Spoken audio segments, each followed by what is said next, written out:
Baik, Assalamualaikum warahmatullahi wabarakatuh. Saya Rianto SHMH yang lebih dikenal atau geng Si Usumun One Club. Hari ini saya berdiskusi dan bersilaturahmi dengan tokoh masyarakat Kota Medan dan Sumatera Utara yang saat ini beliau sedang menjabat Kepala Dinas Pendapatan Kota Medan.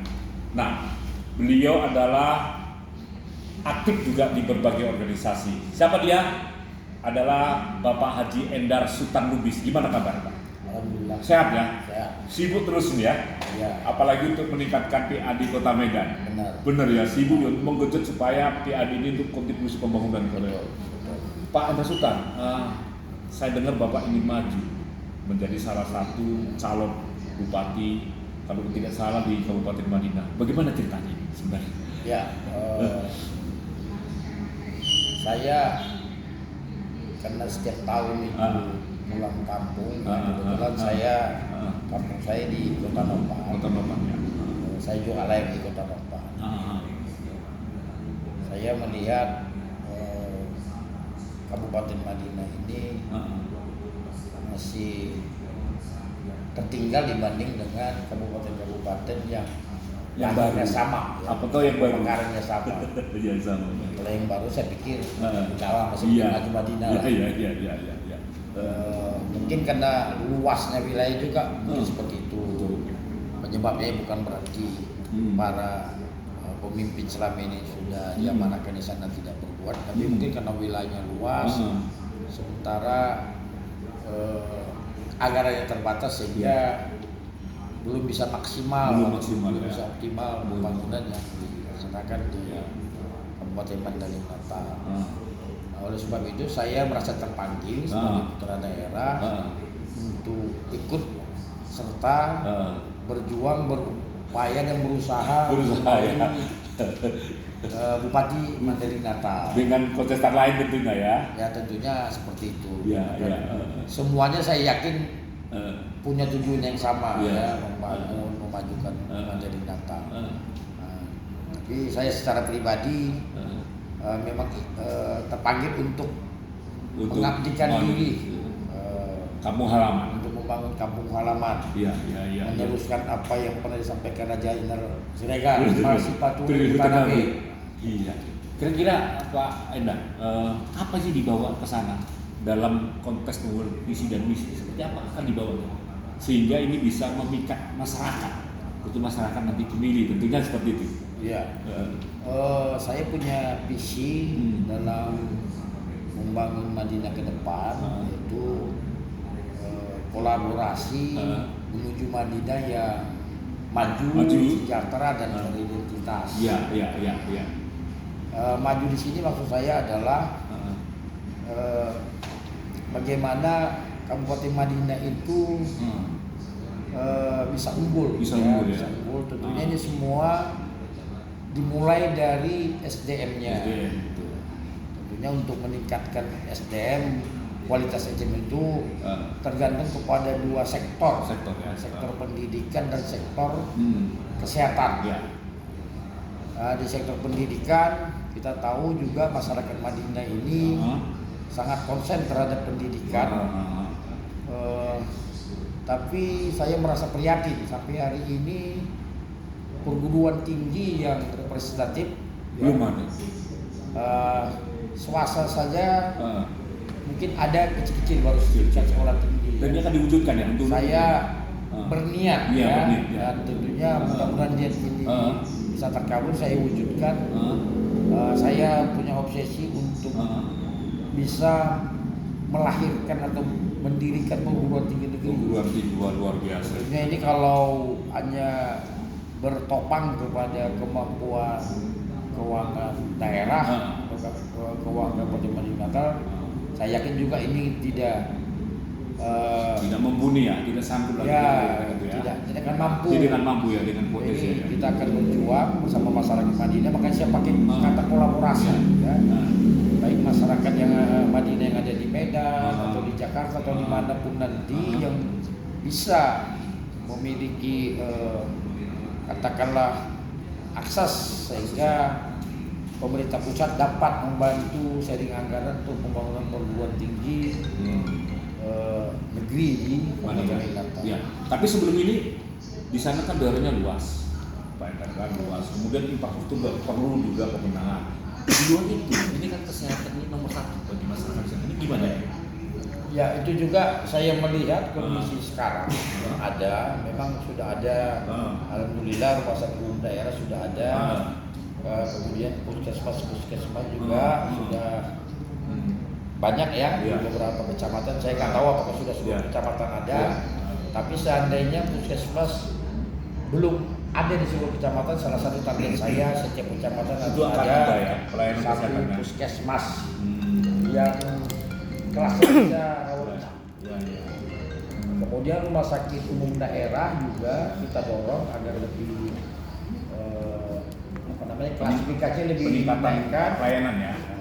Saya belum, kalau tahu saya itu ada kelas B ya.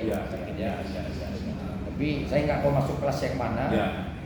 Artinya maksud saya rumah sakit umum daerah itu harus mampu melayani sampai kepada klasifikasi penyakit yang memang seperti sakit jantung atau sakit lain-lainnya yang selama ini saya dapat informasi kalau udah penyakit yang kronis itu kalau tidak ke Bukit Tinggi ke Medan. Ke Medan ya. Atau bahkan ke luar negeri. Dan itu perlu akan dilakukan di sana ya. Iya, kita bayangkan kalau masyarakat tidak mampu, tentunya ini dia tidak akan mampu untuk berobat itu. Di luar itu Pak Endar, ini kan Madinah ini kota Serambi yang katakan itu religius. Kemudian SDA sumber daya alamnya sangat luar biasa, potensi luar. Bagaimana melihatnya di sana, Pak? Ya. Mungkin sebelum ke situ saya lengkapi dulu tentang kesehatan ini. Saya punya target bagaimana paling tidak masyarakat yang berpenghasilan atau masyarakat miskin berobat gratis. Iya. Berobat gratis di seluruh rumah sakit yang ada di Kabupaten Mandailing Natal. Bahkan seperti ada beberapa daerah lain, tentunya Medan yaitu hasilnya 100%. Iya. Saya juga punya target, misalnya setelah saya kalau diberikan mandat oleh rakyat Madinah untuk menjadi bupati, saya akan kaji anggarannya kalau bisa UAC-nya juga bisa mencapai hampir 100%. Itu dalam arti semua orang berobat gratis. Iya. Kemudian tentang ya benar ya, Kabupaten Madinah ini sangat kaya dengan sumber daya alam.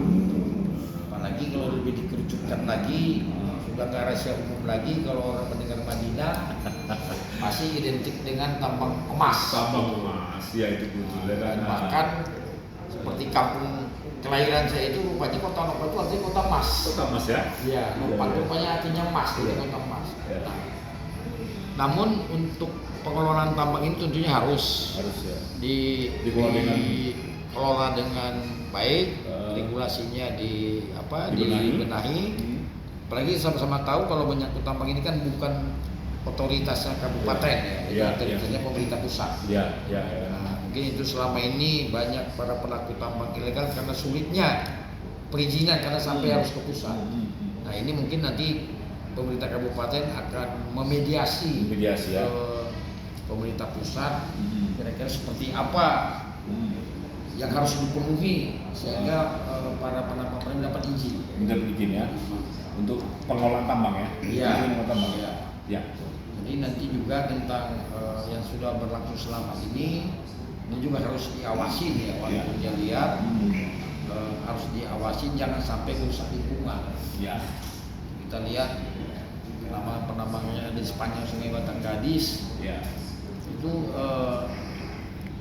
sudah ada potensi kerusakan lingkungan. Ini kita tertibkan bukan kita menghambat, silakan ya. Mungkin kalau memang aturannya memperbolehkan ya kenapa tidak dilegalkan semua sehingga terkontrol.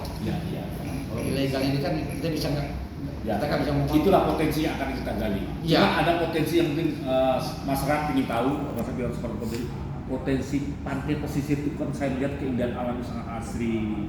Atau bagaimana pengelolaan untuk objek-objek wisata di sana? Akan ada nggak ide-ide untuk mengakomodir itu? Ya, memang salah satu program prioritas saya kalau di beri mandat menjadi Bupati Madinah adalah pengembangan pariwisata. Pariwisata ya. Memang sektor pariwisata ini sektor yang sangat strategis, terutama kaitannya dengan peningkatan PAD. Ya. Kalau sektor pariwisata bisa kita kembangkan secara linear, nanti akan diikuti oleh peningkatan PAD. Kenapa? Orang datang. Ya. Orang datang itu sudah menginap di hotel, sudah makan di restoran, kan? Salah satu potensi pajak besar suatu daerah itu adalah pajak pembangunan satu namanya. Betul. Satu ya. Tentunya di Madinah itu sangat banyak potensi itu ya. pariwisata. Seperti salah satu Pak Anto sebutkan tadi, panjang pantai di Pantai Barat itu cukup panjang ya. Panjang ya. Mungkin sampai 80 km gitu. Iya. Ya, panjang pantai, namun pantainya yang lebih landai ya mungkin bisa tuh. Sama di Natal itu tuh akan kita kembangkan. Juga sekarang jalan dari Batang Toru ke Natal itu sudah ya. semakin baik. Iya, betul. Ya. Itu saya juga sudah pernah ke sana, itu sangat potensi wisata pantai sangat strategis atau sangat potensi untuk dikembangkan. Betul. Begitu juga dengan salah satu juga nanti saya punya rencana membangun kebun binatang. Itu akan dilaksanakan sana. Kita tahu bahwa di Madinah itu sudah ditetapkan hutan lindung ya, hutan lindung mungkin barisan apa namanya saya lupa, sudah diresmikan di Ibu Megawati pada waktu Ibu Megawati. Dan ini akan dikembangkan kembali. Ya kita kembangkan dia, jadi kita tuh jangan hanya tidak bermanfaat bagi masyarakat, ya, kita buka kebun binatang, nanti di sini kan bisa hidup bukain untuk mengembangkan usahanya. Ya. Dan memang Madinah itu minus tempat destinasi wisata. Iya. Ada juga tempat mandi air panas. Iya. Padahal ada potensi ya. Sangat banyak. Potensi. Ini akan dikelola dengan apa? Ya. Tentunya ini Pak Endar, ini kan program-program itu banyak yang akan dikelola nanti untuk menjadi bupati sana. Mungkin agak sedikit bocoran sudah sejumlah kolaborasi kepada partai-partai ini untuk bisa maju ke Madinah. Kira-kira seperti apa sudah? Ya, saya sudah mendaftar di banyak partai ya, antara lain Partai Gerindra, Partai Golkar, Partai Demokrat, Partai PKB, Partai Nasdem, Partai PAN, PKS. Nah, itu saya sudah mendaftar. Ya, akan dari Partai Amanat Nasional saya sudah dapat surat tugas. Surat tugas ya. Iya, mudah-mudahan sama-sama kita berdoa. Saya dapat dukungan dari partai sehingga kita dapat menjadi calon Bupati Madinah. Ya, mungkin closing kepada publik masyarakat apa harapan dan barangkali mungkin Pak Endar ingin menyampaikan sesuatu kepada masyarakat supaya cita-citanya ini bisa terwujud. Ya, harapan saya khususnya kepada masyarakat Mandailing Natal, ayo kita bangun kolaborasi membangun Madinah. Tanpa kolaborasi, pembangunan itu tidak akan berjalan mulus, tidak akan sukses, karena tidak akan mampu seorang bupati untuk membangun Kabupaten Madinah. Ini harus kolaborasi di antara seluruh stakeholder, khususnya kepada seluruh masyarakat yang tahu apa seleranya.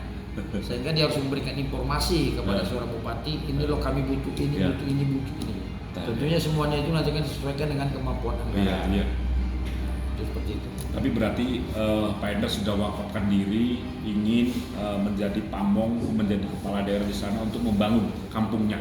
Kira-kira seperti itu ya. Ya, barangkali itu sahabat semuanya yang disampaikan Bapak Endar Sultan Lubis. Beliau sosok energik. Saya tahu betul bahwa dia selama menjadi pamong di beberapa pemerintah termasuk pemerintah Kota Medan sangat ligir dan sangat mumpuni dalam mengelola dinas yang mereka kelola, Pak Endar Sultan Lubis. Harapan kita kepada publik, mari kita dukung, kita doakan semoga apa menjadi cita-cita Pak Endar bisa terwujud. Kira-kira begitu Pak Endar ya. Terima kasih waktunya Pak Endar. Semoga waktu sempat kita bisa ketemu lagi. Amin. Saya Togeng dan Pak Endar Lubis. Assalamualaikum warahmatullahi wabarakatuh.